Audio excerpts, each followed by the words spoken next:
បាទសួស្តីលោកគ្រូអ្នកគ្រូទាំងអស់គ្នាបាទសូមស្វាគមន៍មកកាន់ Channel របស់ខ្ញុំបាទចឹងថ្ងៃនេះយើងនឹងចាប់ផ្ដើមបន្តមេរៀនមួយយើងទៀតទាក់ទងនឹងការបង្កើតនៅកម្មវិធីប្រព័ន្ធបន្ទុកសាស្ត្រតោះឥឡូវយើងចាប់ផ្ដើមដំណងទៅបាទអញ្ចឹងទាំងអស់លោកគ្រូអ្នកគ្រូទាំងអស់គ្នាយើងចាប់ផ្ដើមចូលទៅក្នុង file Excel របស់យើងបាទចឹងថ្ងៃនេះគឺជាបាទកម្មវិធីដែលយើងធ្វើកាលពីថ្ងៃមុនគឺបញ្ជីវត្តមានសិស្សបាទចឹងដើម្បីបង្កើតបន្តទៀតបានយើងត្រូវចុចបាទសញ្ញាបួននីមួយមកដើម្បីបង្កើតអាស៊ីថ្មីមួយបាទហើយកិច្ចការដែលយើងត្រូវបង្កើតគឺនេះបាទគឺតារាងបំពេញព័ត៌មានរបស់គ្រូបាទយើងត្រូវរៀបចំទុកឲ្យហើយដើម្បីចងទៅជារូបមន្តសម្រាប់ដល់ខែមួយមួយរបស់យើងតោះចឹងកន្លែងនេះយើងដូរឈ្មោះ sheet របស់យើងមកបាទព្រោះកន្លែងនេះទៅតាក់ទងជាមួយនឹងគ្រូយើងដាក់បាទអក្សរ T ចុះបាទហើយចំណុចបន្តទៀតបាទគឺយើងត្រូវធ្វើតាក់ទងទៅនឹងបាទនេះតារាងនេះអស់នេះណានេះបាទចឹងយើងចូលទៅកាន់ file មកយើងនេះចូលទៅកាន់ទាំងវត្តមានហើយយើង copy ពីនេះមួយហើយយើងអត់បង្កើតសារថ្មីទេបាទចឹងកន្លែងនេះយើងដូរបាទសមកយើងអាចព្រានតិចមកដោយសារសវាយើងក្រិនពេក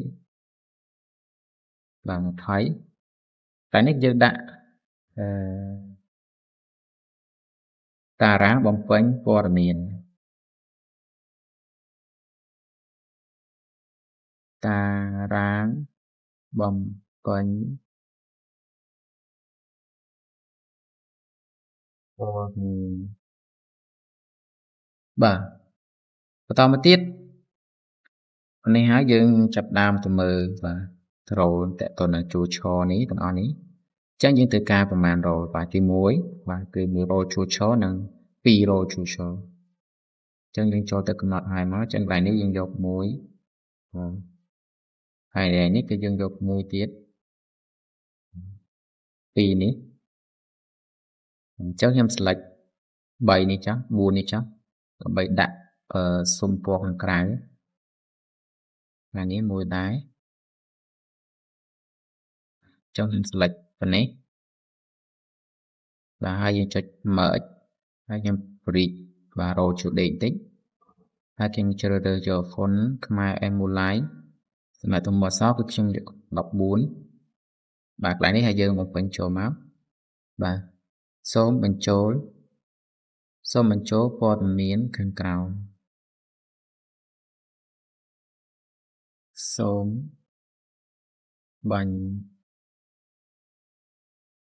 សូមបញ្ចូលព័ត៌មានខាងក្រោមបាទហើយអានេះយើងដាក់ពណ៌បៃតងបាទបន្តទៀតកន្លែងនេះយើងដាក់បាទឈ្មោះគ្រូឈ្មោះការិយាល័យកម្រងបាទអញ្ចឹងកន្លែងនេះយើងដាក់នេះអានេះយើងឲ្យព្រួយបន្តិចដើម្បីចាក់ពណ៌វាចានេះបាទហើយកន្លែងនេះខ្ញុំស្លេចទាំងអស់មកបាទខ្ញុំយកខ្មែរបុគ្គល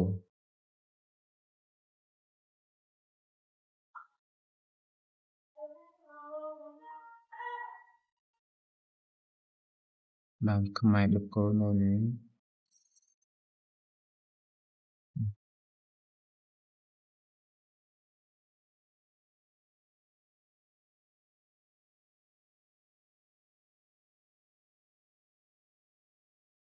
បាទខ្មែរបុគ្គលហើយសម្រាប់ពណ៌អក្សរគឺខ្ញុំយក12បាទអញ្ចឹងដំបូងគឺយើងបាទវាយមកឈ្មោះគ្រូ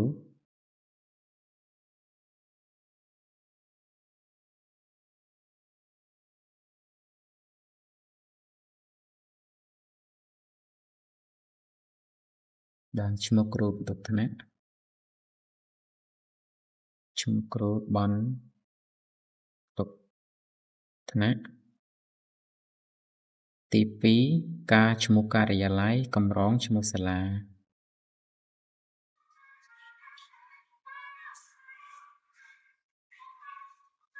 ឈ្មោះការិយាល័យ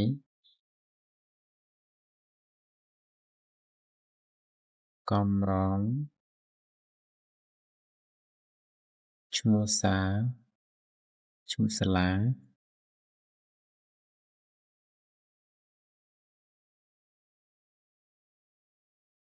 ថ្នាក់ឆ្នាំសិក្សាឈ្មោះខេត្តថ្នាក់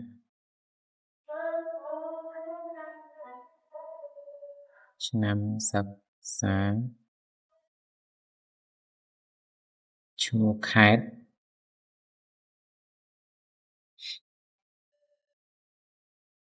បាទឈ្មោះស្រុកសិស្សសរុបសិស្សប្រុសសិស្សស្រីឈ្មោះខេត្តហើយឈ្មោះស្រុកសិស្សសរុបសិស្សសិស្សប្រុសសិស្សស្រីណាអញ្ចឹងយើង select មកហើយយើងដូរ font របស់វាបាទខ្មែរអេបូកូហើយសម្រាប់ទំហំអក្សរគឺយើងបានយក14នេះតមកទៀតកន្លែងនេះយើងត្រូវដាក់អីគេកន្លែងនេះគឺយើងត្រូវដាក់កន្លែងនេះគឺជាតារាងដែលយើងត្រូវបំពេញចូល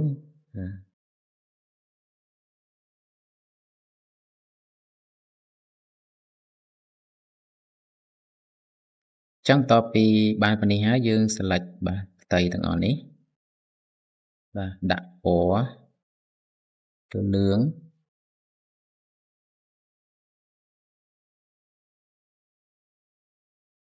បាទពណ៌លឿងហើយកន្លែងនេះគឺយើងដាក់បាទចូល insert ដាក់ table មកសិតកន្លែងនេះចូល insert ហើយយើងយកបាទនេះកន្លែង alt border នេះមកអញ្ចឹងវាចេញតារាងឲ្យយើងបន្តមកទៀតកន្លែងនេះគឺយើង select តែមកបាទផ្ទៃពណ៌លឿងទាំងអស់មកបាទជួឈរមួយទៀតបាទចឹងបន្ទាប់ពីបានប៉ុណ្នេះហើយយើងទៅមើលម្ខាងទៀតបាទដោយសារកន្លែងនេះយើងអត់ចាក់ពណ៌ទេដើម្បីវាយអក្សរចូលហើយស្អាតចឹងកន្លែងនេះយើង select ទាំងអស់មកបាទហើយយើងចូលកន្លែងពណ៌នេះហើយយើងយកពាក្យថា no fill បាទចឹងកន្លែងនេះវាចេញពណ៌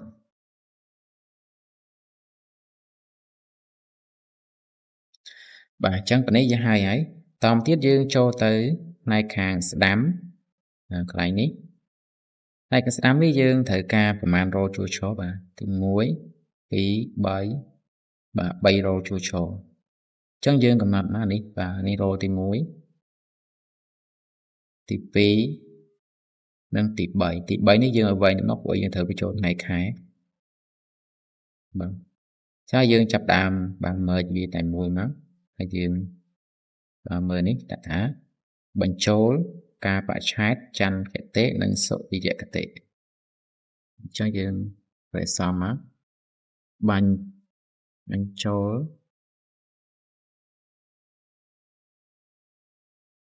ការបច្ឆេទចន្ទគតិនិងសុរិយគតិតាមទៀតយើង select ទាំងអស់នេះមកហើយយើងចូលទៅកាន់ font អក្សរហើយយើងយកខ្មៅ S Mulai ណា font អក្សរគឺយើងដាក់ស្មើគ្នាជាមួយនេះ14តែយើងដាក់ពណ៌បៃតងដូចគ្នាបាទហើយកន្លែងនេះយើងបាទគឺ select ពណ៌លឿងអញ្ចឹងយើងចាំដាក់ក្រោយតែហើយកន្លែងនេះបាទកន្លែងនេះគឺខែបាទអញ្ចឹងយើងចាប់ពីខែមករារហូតដល់ខែធ្នូចឹងមកជាដាក់តាមលេខរៀងរបស់វាចឹងមកអញ្ចឹងថ្ងៃនេះគឺខែបាទមករាកុម្ភៈមីនាមេសាភฤษភាមិថុនា កក្កដាសីហាកញ្ញាតុលាវិច្ឆិកាធ្នូតទៅទៀតកន្លែងនេះគឺបាទសម្រាប់ថ្ងៃខែដែលយើងត្រូវចុះសម្រាប់ប្រចាំឆមាសនេះបាទគឺឆមាសទី1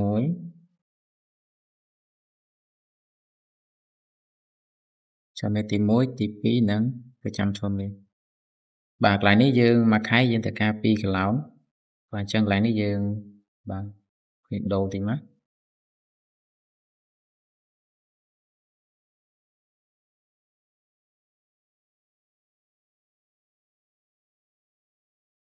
ចឹងនេះខែមករាបាទឡង2កុម្ភៈ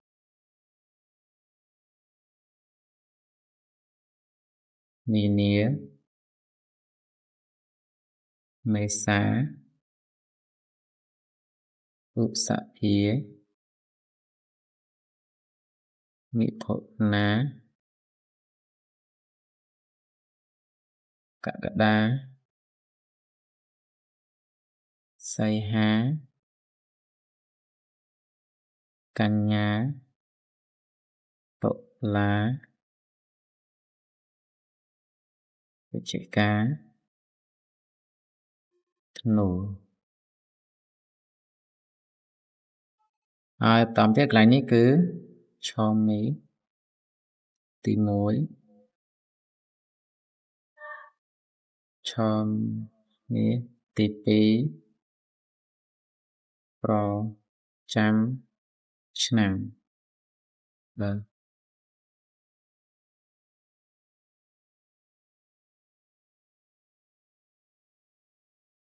ចឹងកន្លែងនេះយើងដូរដែរមកលើដាក់ខ្មែរ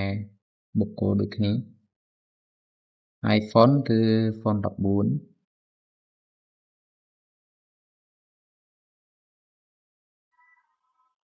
បាទដាក់ចំកណ្ដាលអានេះយើងអាច merge វាមក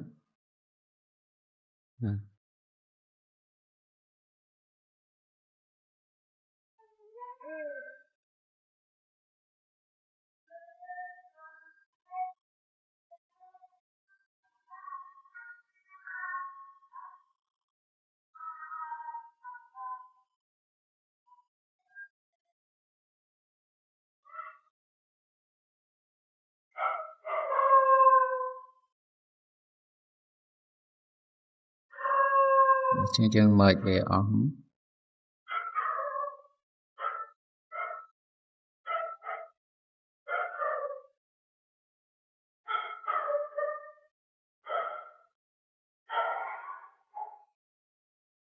បាទបន្តមកទៀតកន្លែងនេះគឺយើងត្រូវបញ្ចូលខែបាននេះគឺចន្ទគតិនិងសូរ្យគតិនេះចន្ទគតិនេះសូរ្យគតិបាទគឺទៅពីមក Ctrl C Ctrl V Ctrl C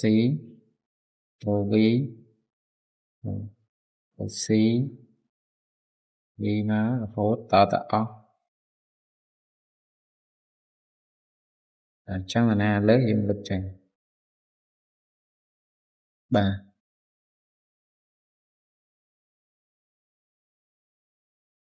ចឹងកន្លែងនេះយើងដាក់បាទខ្មែរបាទខ្មែរអីបាត់ដំបងចឹងបងប្អូនដាក់លោកគ្រូចង់ដាក់ផុនអីក៏បានស្អីតែលោកគ្រូស្រឡាញ់ចង់បានហ្នឹងចឹងខ្ញុំដាក់ខ្មែរបាទបាត់ដំបងនៃផុនខ្ញុំយក14 12ចាស់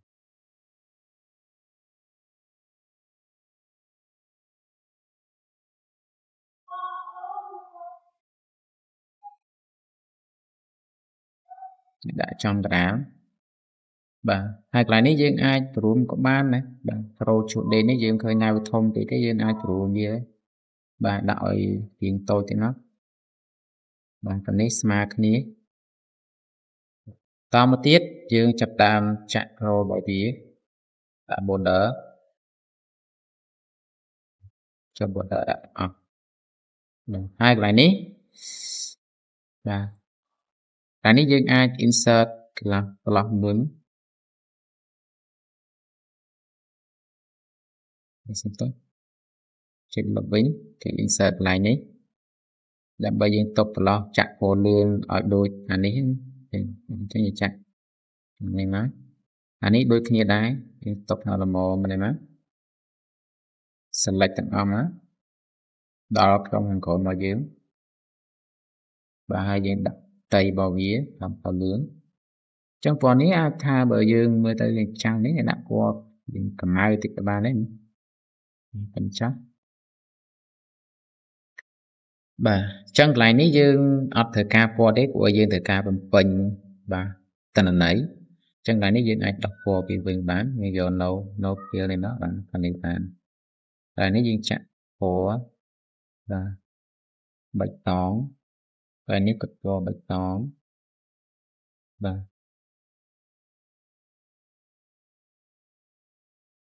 បាទប៉ុណ្ណេះហើយសម្រាប់បន្តទៅទៀតគឺយើងចាក់ពណ៌ខ្មៅអញ្ចឹងយើង select បាទទាំងអស់នេះមកយើងដូរទៅជាពណ៌ខ្មៅឡោះកណ្ដាលនេះយើងអត់ត្រូវការទេបាទដាក់ឲ្យមកផុតរបស់យើងមកអញ្ចឹងយើងធ្វើពីមុនយើងចង់ដូរពណ៌ខ្មៅឲ្យហើយក៏បានកន្លែងនេះដោយសារខ្ញុំអត់ដូរពណ៌ខ្មៅហើយទេខ្ញុំចាំដូរវាក្រោមតែយើងទៅយើងត្រូវចាក់ពណ៌ខ្មៅតាមក្រោយកន្លែងនេះដូរដែរបាទហើយកន្លែងនេះយើងអាច select ទាំងអស់មក row to chart វាទៅទាំងអស់ថ្ងៃនេះបងហើយយើងអាច select ទាំង row ជាដេកមករហូតបាទនេះបាទអញ្ចឹងតារាការបំពេញបាទការធ្វើតារាងសម្រាប់បំពេញតនន័យរបស់យើងគឺបាទបញ្ចប់ដំណឹងហើយបាទហើយយើងនៅមានមួយទៀតគឺបតុងតែពណ៌ដើមអញ្ចឹងថ្ងៃនេះយើងអាច copy វាបានហើយយើងដាក់ចូលក្នុងនេះមកហើយយើងសេរីវាឲ្យស្មើនេះមកនេះយើងអាចទាញវាទៅក្រោមទៅអញ្ចឹងថ្ងៃនេះគឺយើងត្រូវចូលព័ត៌មាននៅពេលដែលយើងចាប់ដើមបាទចាប់ដើមចូលខែដំបូងហ្នឹងចាប់ដើមពេញឈ្មោះគ្រូឈ្មោះការិយាល័យថ្ងៃខែឲ្យហើយមកហើយថ្ងៃខែនេះគឺយើងប្រើសម្រាប់បាទ print ពិន្ទុប្រចាំខែហើយនឹងចំណាត់ថ្នាក់តារាងកិត្តិយសឲ្យផ្សេងអញ្ចឹងយើងធ្វើនេះដើម្បីបញ្ចូលទៅហើយសម្រាប់ប្រចាំខែមួយគឺយើងគ្រាន់តែយើងចងទំនឹងទៅគឺយើងគ្រាន់តែបញ្ចូលក្នុងនេះទៅក្នុងបាទតារាងផ្សេងគឺវានឹងលោតថ្ងៃខែឲ្យស្រាប់យើងមិនចាំបាច់ហត់បន្ទិញទេបាទអញ្ចឹងតើតើនឹងការបង្កើតបាទការបំពេញព័ត៌មានរបស់គ្រូគឺចាប់ទាំងអរគុណចំពោះការទស្សនារបស់លោកគ្រូទាំងអស់គ្នាជួបគ្នានៅវីដេអូក្រោយបន្តបាទសូមអរគុណ